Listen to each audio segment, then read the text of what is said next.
Good afternoon everyone, I am Merogais F. Quijano from BS Ed Mathematics 3. Today I will going to present to you the lesson 5.2 Curriculum Evaluation through Learning Assessment. We have gone a long way in understanding, interpreting, and applying the concept of curriculum development. Now we will continue to understand that the curriculum can be evaluated right in a teacher's classroom, finding out if the planned, written, and implemented curriculum are functioning as intended in the assessment of learning. So in this lesson, let us find out that assessment of learning is an evaluation process that tells whether the intended learning outcomes through the teaching learning process had been converted into achieved learning outcomes.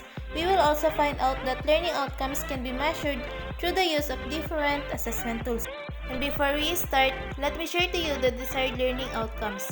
First, explain how a curriculum can be evaluated through the assessment of learning outcomes. Next, identify the levels of learning outcomes vis-a-vis levels of assessment. Next is match the levels of learning outcomes with the appropriate assessment tools and interpret the value of assessment tools in terms of grade assigned. Philippine Qualification Framework or PQF. Philippine Qualification Framework is a reference system of national standards of what qualification one has earned by education and training in the Philippines. This framework specifies what an individual has learned in and out of formal schooling, based on qualification, levels and degree of competencies on knowledge, skills, application, values and degree of independence. A person is deemed qualified if he or she achieved the specific learning outcomes necessary for the academic, work, and community requirements for which an official qualification recognition shall be conferred. This is the Philippine Qualification Framework.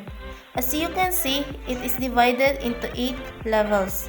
The first level is to be achieved by grade 12 graduates who can be awarded a National Certification 1 or NC1 if qualified by the TESDA. The other levels of qualification progress along the educational ladder in the Philippine educational system from grade 12 in basic education to higher education from baccalaureate to doctoral and postdoctoral levels. In all 8 levels, the individual is expected to achieve specific standards and competencies as evidenced in the learning outcomes. The competencies are clustered into 3 domains which are: first, knowledge, skills, and values; second, application; and third, degree of independence and responsibility. Levels and competency descriptors required for each level for basic and higher education levels. This table shows the different competency descriptors required for each basic and higher education levels.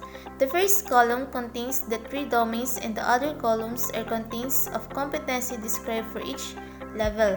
These are grade 12, baccalaureate degree, master's degree, doctoral and postdoctoral degree.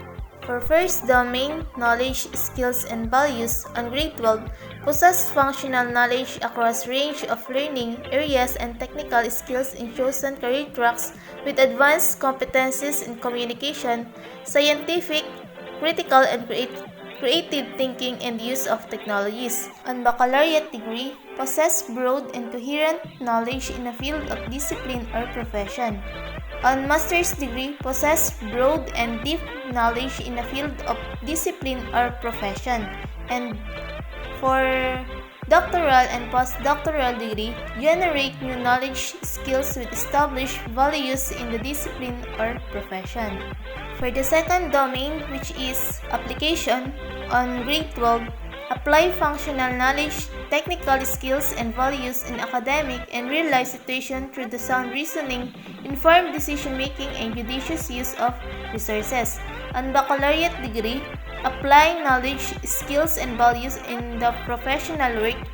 And on master's degree, apply deep knowledge, skills, and values in professional work and research. And on doctoral and postdoctoral degree, apply in professional work and research as a leader or initiator. And the last domain, which is degree of independence, in responsibility. On grade 12, apply skills in varied situation with minimal supervision. On baccalaureate degree, work independently alone or in teams. On master's degree, work independently, and on doctoral and postdoctoral degree, highly independent in work, initiate, and lead. And as you can notice to the table, the higher education level, the higher order thinking skills are required to reach the competencies. Matching the competencies and outcomes with the Philippine Qualification Framework by doing learning assessment. The mastery of the learning outcomes in terms of knowledge, process, understanding, and performance are measured in formal education, starting with basic education. In 2012, DepEd issued Department Order No. 73, which the K-12 grading system. That department order was known as the KPUP grading system. It stands for Knowledge, Process, Understanding, and Performance. So in this table, let us look at how the KPUP is calibrated in the different levels, with Level 1 as the lowest and Level 4 as the higher level for use in formative assessment. First, let's have Level 1. Under the description of learning outcomes is knowledge. It is the use of factual knowledge, conceptual, procedural, and metacognition.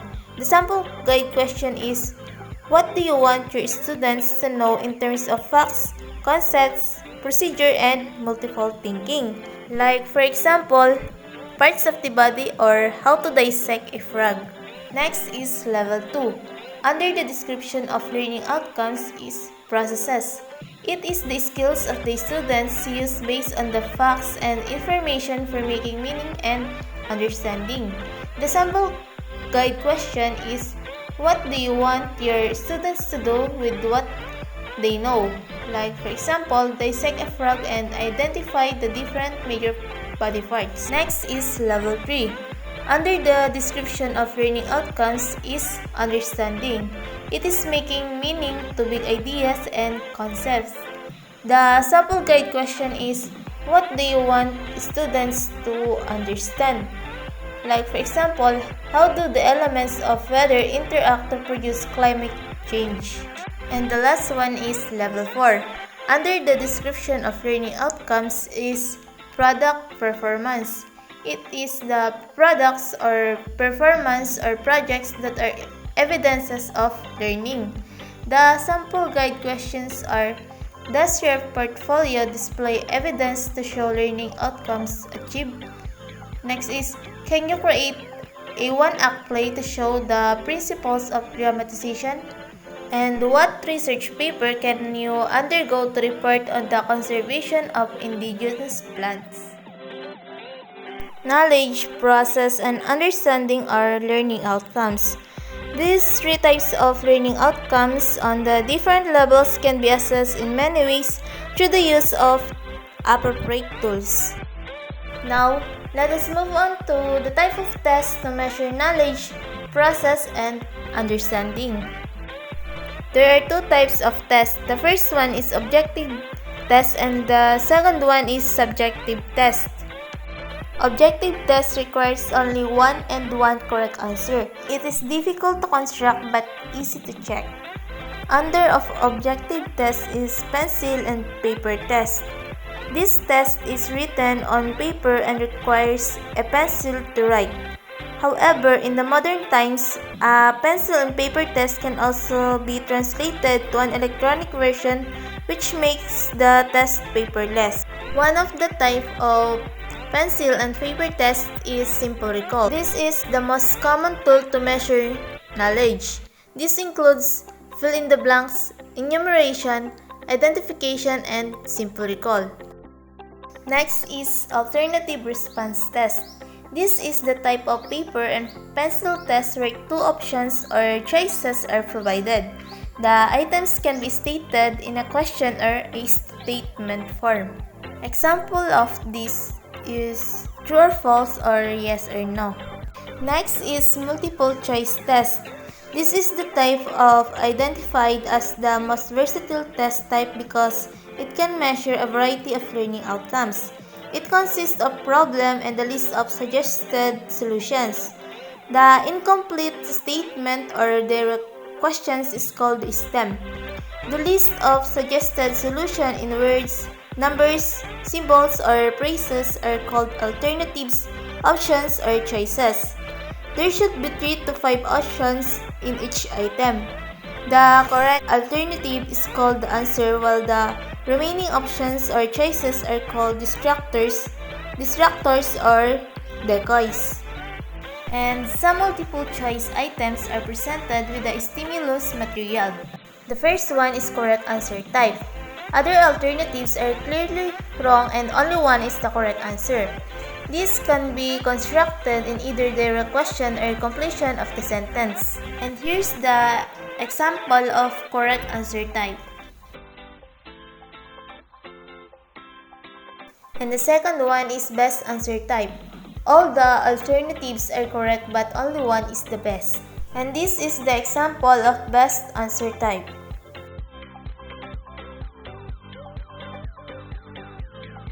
Next is matching type test. The most common matching type test is made up of two parallel columns. The first column is premise that presents the problem and the second column provides the answer. Matching type test is useful in measuring factual information as well as relationship between two things, ideas, or concepts. It reduces guessing to the minimum as compared to the alternative response test. And here's the sum of the relationships that can be used in matching type test. For person, achievements, dates, historical events, terms, its definitions, principles, illustrations, parts, its functions, machines, its uses, and disease, its causes. There are two types of matching type tests, the perfect matching type and imperfect matching type. Perfect matching type is the number of premises in column A is less than the number of responses in column B. And imperfect matching type is the number of premises in column A is not equal to the number of responses in column B, or other way around. Subjective type test. Learning outcomes which indicate learners' ability to originate and express ideas is difficult to test through objective type test. Hence, in subjective type test, answers through reflections, insights, and opinion can be given through essay. Under of subjective test is essay. Test items allow students freedom of response. Students are free to select, relate, and present ideas in their own words. The type of answers will reflect the extent of the learner's knowledge of the subject matter, ability to use higher order thinking skills, and express ideas in an accurate, creative, and appropriate language. And there are two types of essay. The first one is restricted response item and the second one is extended response item. Restricted response item is like an expanded form of short answer type objective test. There is a limit in both of the content, scope, and the form of student response. It is most useful in measuring learning outcomes that require the interpretation and application of data in a specific area. Extended response item, the student is generally free to select any factual information that can help in organizing the response. The contents of an extended essay will depend on the analysis, synthesis, evaluation, and other higher order thinking skills of the test takers. In this table, you can see the type of essays that measure complex learning outcomes. On restricted response essay items, the example of complex learning outcomes that can be measured is the ability to explain cause and effect relationships, describe application of principles, formulate valid conclusion, enumerate and explain methods and procedure. While on extended response essay items, The example of complex learning outcomes that can be measured is the ability to organize ideas, integrate learning, design on experiment, and evaluate the worth of ideas. Assessment tools to measure authentic learning performance and products are the KPUP. Level 4 of the learning outcomes in knowledge, process, understanding, and performance can be assessed through the performance or product. These learning outcomes can best be done through the use of authentic evaluation. Authentic evaluation is a test that measures real-life tasks, performances, and actual products. The most common of the authentic assessments are the performance assessment and the use of portfolio. Checklist is a tool that consists of a list of qualities that are expected to be observed as present or absent. The presence is to be marked as check and the absence is marked as X. Rating scale is a tool that uses a scale in a number line as basis to estimate the numerical value of a performance or a product. The value is easier to score if the points are in whole numbers. The most popular rating scale is called Likert scale. A portfolio is a compilation of the experiences as authentic learning outcomes presented with evidences and reflections. To assess the total learning experiences as presented in a holistic package, an assessment tool called a rubric is utilized. Levels of assessment for the levels of learning outcomes. Levels of assessment describe levels of learning outcomes which are knowledge, process or skills, understanding, products, or performance. The levels of learning outcomes are also used to describe the levels of assessment. In other words, the level of assessment follow also the levels of thinking skills from lower level to higher level. The table shows the levels of assessment for levels of learning outcomes. On the first column, there are 3 levels. Level 1 is knowledge. What to test or assess is who, what, when, how, and why. The type of assessment is pencil and paper or non-paper and pencil. The percentage value in assessment is 15%. Next is level 2. This is process or skills. What to test or assess is constructed meaning from knowledge. The type of assessment is pencil and paper or non-paper and pencil. The percentage value in assessment is 25%. And the last one is level 3, which is understanding. What to test or assess are explanations, interpretations, applications, empathy, perspective, and self-knowledge, big ideas, principles, and generalization. The type of assessment is pencil and paper. The percentage value in assessment is 30%. Placing value to assessment results from KPUP to written work, performance tasks, and quarterly exam. A summative assessment is composed of written work, performance tasks, and quarterly assessment. This will be explained in the table below. The table shows the components of summative assessment. First is written work. The purpose of written work is to assess learners' understanding of concepts and application of skills in written form, and prepare learners for quarterly assessment.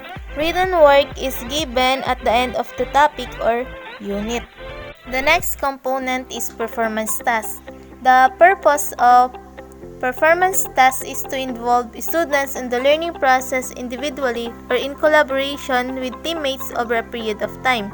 Give students opportunities to demonstrate and integrate their knowledge, understanding, and skills about topics or lessons learned in a specific real-life situation by performing or producing evidence of their learning. Give students the freedom to express their learning in appropriate and diverse ways, and encourage students' inquiry, integration of knowledge, understanding, and skills in various contexts beyond the assessment period. And performance tasks is given at the end of the lesson, focusing on the topic skill lesson or several times during the quarter. And the last component is quarterly assessment. The purpose of quarterly assessment is to synthesize all the learning skills, concepts, and values learned in an entire quarter. And quarterly assessment is given once at the end of the quarter. Grades at the end of the school year and how these are computed. Kindergarten. Checklists, anecdotal records, and portfolios are used instead of numerical grades, which are based on kindergarten curriculum guide. Grade 1 to grade 10 or junior high. The average of the quarter grades produce the end of the year grade, and the general average is computed by dividing the sum of all final grades by the total numbers of learning areas. Each learning area has equal weight. Grade 11 and grade 12 or senior high. The average of the quarterly grade produces the semester grade, and the general average is computed by dividing the sum of all semestral final grades by the total number of learning areas. And as you can notice to the table of senior high school grading components, performance task has the highest percentage. Reporting summative grades by quarter or semester or end of the year. Interpretation of the numerical values for all subject areas is based on the minimum initial grade of 60, transmuted into the equivalent of 75 in the report card. The numerical grades are described in the different levels of proficiency in the different competencies set in the subject areas. For advanced, the grading scale based on transmitted values is 90% and above. For proficient, the grading scale based on transmitted values is 85% to 89%. For approaching proficiency, the grading scale based on transmitted values is 80% to 84%. And for developing, the grading scale based on transmitted values is 75% to 79%. And for the beginning, the grading scale based on transmitted values is below up to 74%.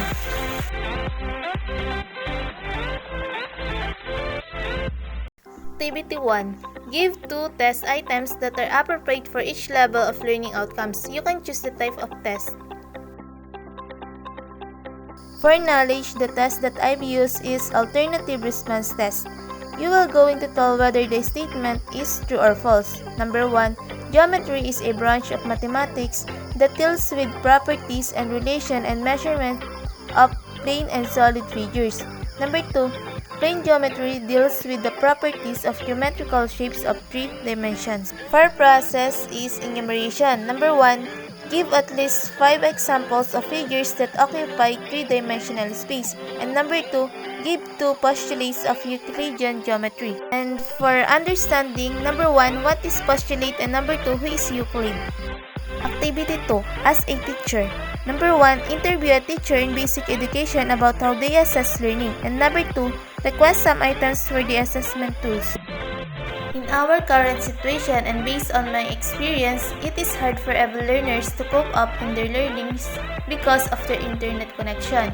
Also, they struggle when it comes to assessment for learning. Some parents do the tasks of their children when it comes to quizzes and outputs.